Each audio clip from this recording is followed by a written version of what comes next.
dis, je répète qu'on doit mettre sur pied un état de droit. C'est quoi l'état de droit? Pourquoi l'état de droit? Et pourquoi la combinaison de ces deux mots, état de droit? Est-ce l'état de droit ne concerne que les acteurs politiques? Je ne suis pas un politicien comme les autres naïbisio. Ngai, ambition d'ailleurs, une de mes ambitions, c'est de changer la classe politique congolaise. Est-ce cet état de droit a-t-il une prééminence sur la puissance publique? Donc ça veut dire que même Ngai on a Zolobo. Ceux qui n'a déconné, cette justice s'en prendra. Comment je vais faire maintenant pour l'arrêter? Puisque c'est moi qui aurais instauré ce système d'état de droit. Donc ça va se retourner même contre moi si je contreviens à la loi. À quoi ressemblerait un pays sans l'état de droit? Quelle est la place de l'état de droit dans un pays?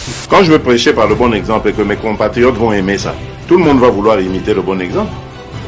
Pourquoi Mboké débat? Parce que ceux qui arrivent et qui sont censés prêcher par l'exemple, eux prêchent par le mauvais exemple. Soit mon konzi a bandi pour détourner bandi bakop. Mais toi tu crois que balandi on a baosani? Ba on a pas quoi. Mais ce que mon konzi a lobby a dit bon likamba kop wana au salango yo oza mwana mai nanga c'est vrai totanga kana yo bien to banda no et tout ça. Boloko, tu vas en prison. Suivez-nous tous les jours sur les antennes de Tokom Nouapi Télévision. État de droit. État de droit. Un magazine autrement. Monsieur, dames, bonsoir. Bienvenue dans cette édition du journal télévisé État des droits. Nous ouvrons cette édition en vous annonçant qu'une éruption du volcan est survenue dans la nuit de ce samedi à ce dimanche 23 mai 2021 dans la ville de Goma, dans la province du Nord Kivu. Suivez cet élément pour plus de détails avec Shadrack Balabébé. 13 personnes ont perdu la vie pendant l'éruption du volcan de Nyiragongo la nuit du samedi à ce dimanche 23 mai 2021 au nord de la ville de Goma, dans l'est de la République démocratique du Congo. Ce bilan a été révélé à la presse dans les comptes rendus de la réunion du comité provincial des crises présidé par le gouverneur militaire du Nord Kivu, le lieutenant-général Constant Ndima. Parmi les 13 victimes figurent 9 personnes décédées des suites des événements volcaniques, y compris les déplacés accidentés pendant l'évacuation de la ville, et les 4 autres sont des détenus qui voulaient profiter de la catastrophe naturelle pour s'évader de la prison centrale de Goma. Le gouverneur de Nord Kivu a en même temps réitéré plusieurs mesures de contingence et d'évacuation de la ville qui ont été communiquées la soirée du samedi. A noter que la dernière éruption de Nyiragongo en janvier 2002 avait causé plus de 500 morts et une grande partie de la ville avait été décimée. Le gouvernement s'active à Kinshasa pour un plan humanitaire enfin. Le chef de la maison civile du chef de l'État a exprimé sa proximité et a traduit ses sentiments de solidarité aux sinistrés de Nyiragongo. Suivez cet élément pour plus de détails avec Sophia Winga. Le chef de la maison civile du chef de l'État, le docteur Bruno Miteo Nienge, exprime sa solidarité aux populations touchées par l'éruption du volcan de Nyiragongo dans la province du Nord Kivu. Par ailleurs, le docteur Bruno Miteo affirme que l'heure n'est pas à l'incrimination des uns et des autres pour ce qui aurait dû être évité. Pour lui, l'aide humanitaire, dans le sens le plus large, devrait être organisée par les populations touchées par ce drame. Pour rappel, l'éruption du volcan de Nyiragongo, d'après le gouvernement, a fait 15 morts, dont 9 par accident de la route, mais aussi des dégâts matériels importants. L'exécutif national a décidé de dépêcher une délégation de cette partie du pays pour une réponse appropriée à cette catastrophe naturelle. Très chers fidèles téléspectateurs, nous vous proposons l'invité du journal avec Shadrack Balabébé. Suivez et je vous reviens juste après.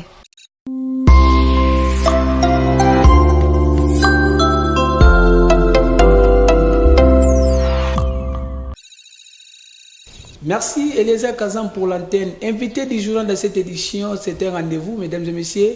Aujourd'hui, nous recevons pour vous Ben Santos. Mbappé, lui, est un coordonnateur du mouvement citoyen Jeunes Leaders. C'est avec lui que nous allons essayer de décortiquer l'actualité. Sans plus tarder, je dis bonjour et bienvenue à Ben Santos. Bonjour, messieurs les journalistes. Bienvenue chez nous. Merci.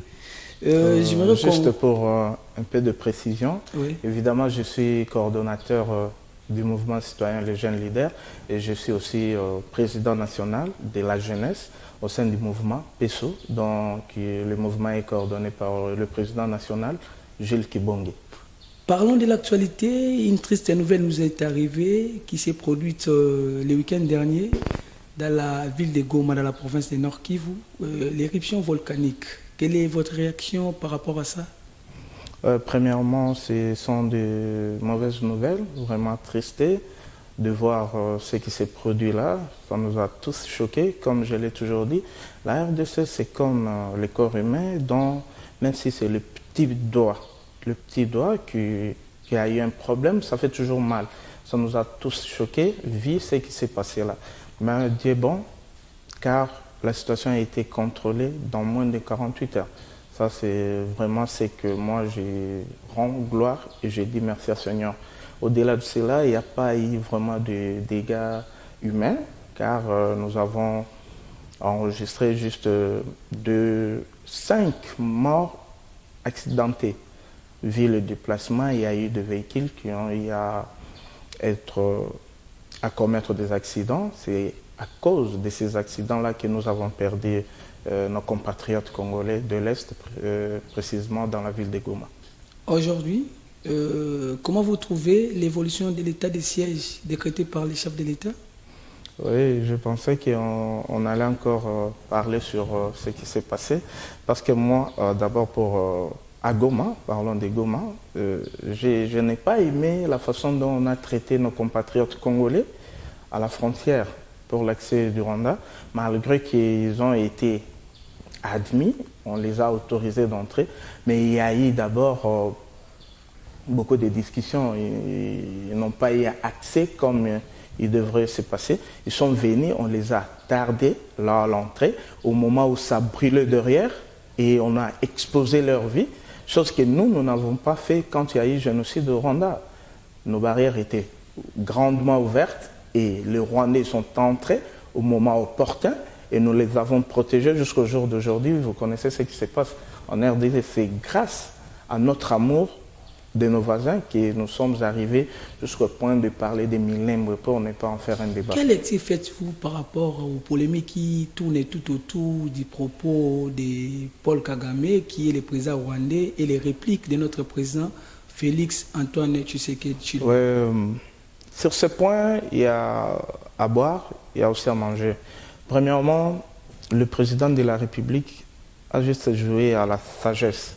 Ça, c'est bien, comme c'est un homme de paix, un homme qui ne veut pas la guerre. Mais en tant que Congolais d'abord, il devrait porter d'abord sa chair, il devrait d'abord se présenter en tant que Congolais. Car quand on est menacé, et il y a quelqu'un comme Paul Kagame, qui crache sur la mémoire des Congolais en disant qu'il n'y a pas eu de génocide à l'est de la République démocratique du Congo, dont tout le monde en parle aujourd'hui dans le monde entier. Pas seulement les Occidentaux, comme lui, il en a condamné à acquiser notre prix Nobel de la paix. Et non, il a été instrumentalisé par les Occidentaux, vraiment président dans sa qualité d'être d'abord congolais au-delà de tout, au-delà de président de l'Union africaine, au-delà de président de la République démocratique du Congo. Il est aussi congolais, d'origine congolaise.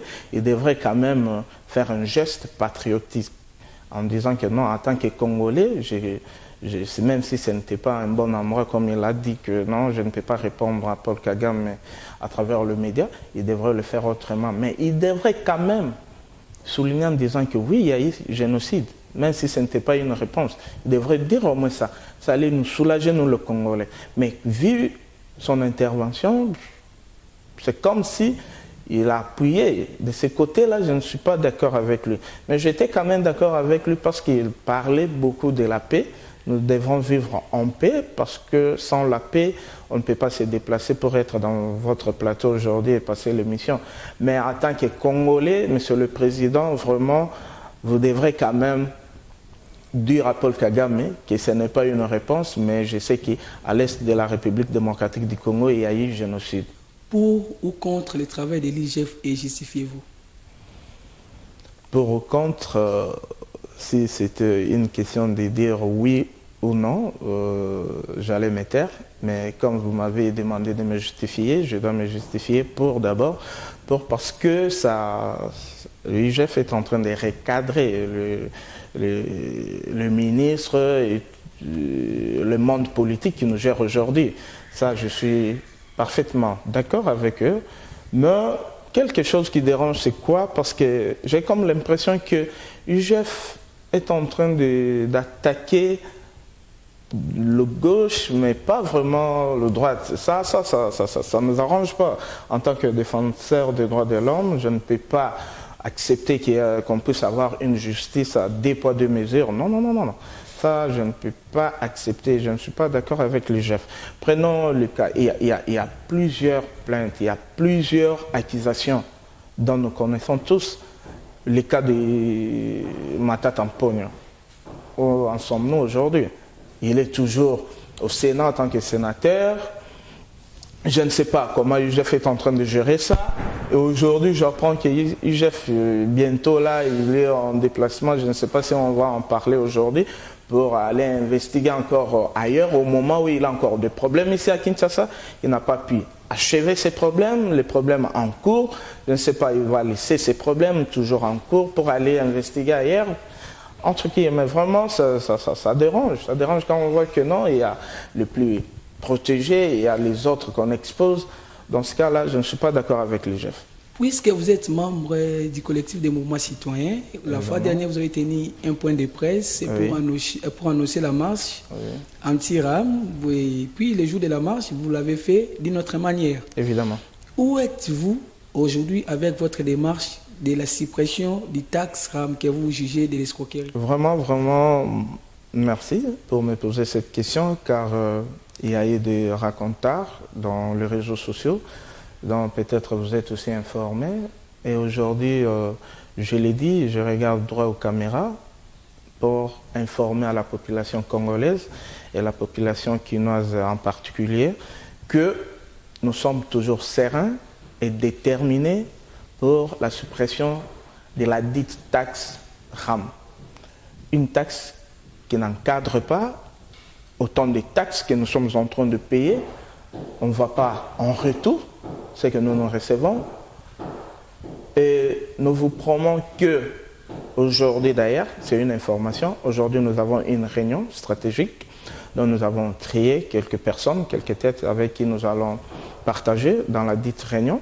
C'est après la réunion que nous allons repasser toujours dans vos antennes pour annoncer la troisième marche. Il y aura bel et bien marche, et cette fois-ci, ça sera une marche populaire qui ne sera pas seulement soutenue par les activistes des différents mouvements citoyens, et ça sera une marche de masse. Donc nous allons inviter tout le monde, tout Congolais, tous ceux qui se sont lésés avec cette sorcellerie des taxes, avec cette escroquerie des taxes, avec tout ce que vous pouvez donner comme nom à ces fantômes des taxes qui est en train de nous chipper nos unités, de nous faire manquer comment activer. Et je vous invite tous de rester connectés sur la même chaîne, car nous allons y revenir ici pour vous annoncer la date. Eliezer Kazam, à vous l'antenne.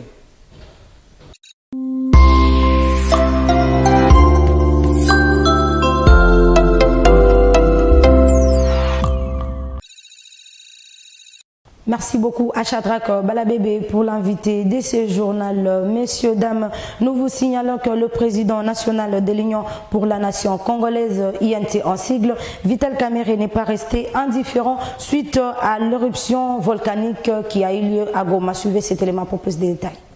Dans un message de compassion daté de ce dimanche 23 mai 2021, Vital Kamerhe suggère la création sans tarder d'enfants de solidarité pour assister les populations victimes de cette éruption. Au regard de l'ampleur des dégâts causés par cette éruption volcanique, nous préconisions la création rapide d'enfants de solidarité, gérés par les confessions religieuses, de la place aux grands mots, aux grands remèdes, a indiqué Vital Kamerhe. En outre, l'ancien directeur du cabinet du chef de l'État, Félix-Antoine Tshilombo Tshisekedi, Vital Kamerhe encourage le gouvernement qui a commencé à se réunir en cellule de crise dans la nuit du drame d'adopter et d'appliquer sans délai un plan d'action humanitaire, intégrant notamment la prise en charge des personnes sinistrées.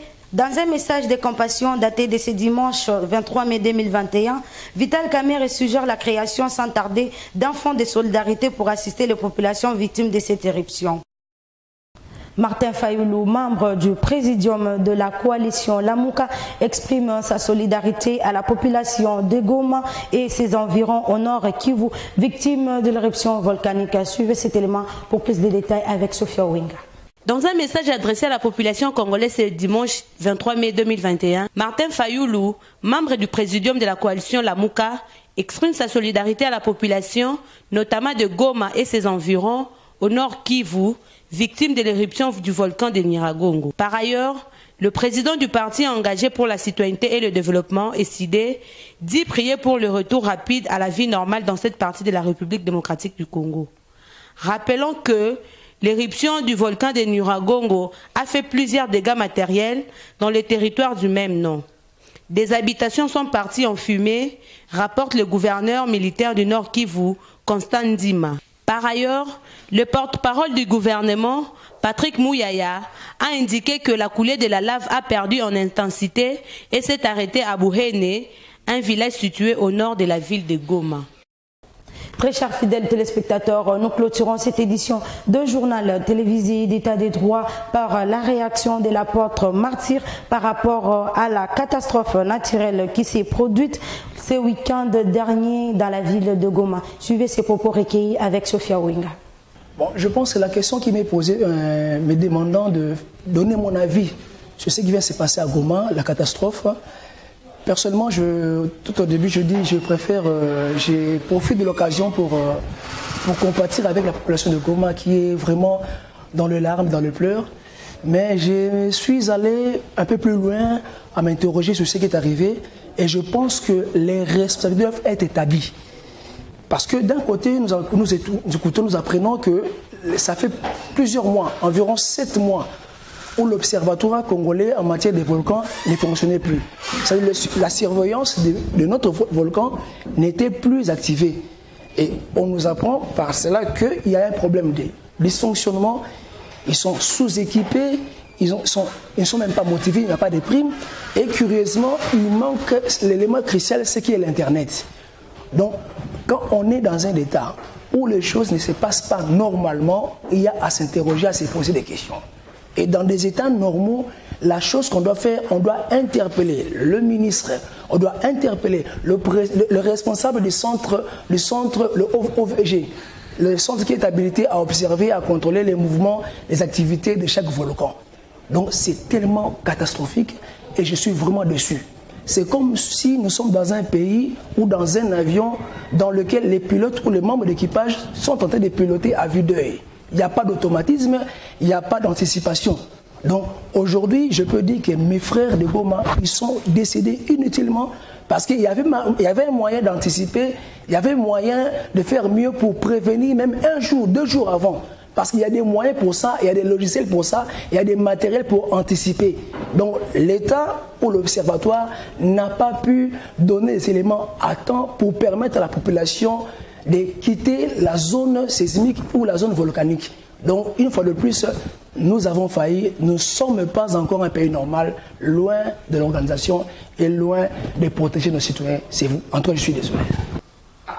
Très chers fidèles téléspectateurs, merci de nous avoir suivis ici attentivement, postés devant les antennes de Tokomi Wapi Télévision. C'était Eliezer Kazamba à la présentation. Je vois Sophia Owenga qui était à l'assistance et je dis merci à Shadrach Balabébé qui était du côté de la rédaction, sans oublier David Chims qui était du côté de la technique. Je vous dis à très bientôt. Au revoir.